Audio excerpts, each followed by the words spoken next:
Камрадской примарии прошло совещание с заведующими детских садов города по вопросам ремонта садов. Заместитель примара Федор Гайдаржи обозначил проблемы ремонта и финансовые возможности примарии, согласно которым она готова провести ремонтные работы. Также были озвучены самые проблемные объекты в каждом детском саду. Проведена работа, где за счет всех статей и совместно с заведующими была выявлена сумма 264 тысячи лей.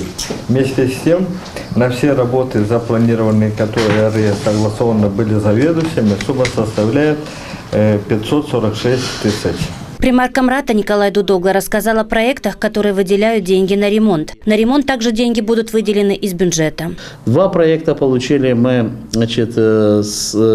именно с центра, поэтому мы их объединяем в одно целое, что работаем с садиками. Это получается 780 тысяч лей. Чтобы внедрить эти проекты, естественно, что нужно время. На совещании были обозначены сроки, в которые поэтапно будут закрыты на ремонт детские сады по графику. Кроме этого, в Камрате планируется открыть круглосуточный детский сад. Один проект, который мы уже ждем несколько лет, работаем совместно с международной организацией ТИКа турецкая.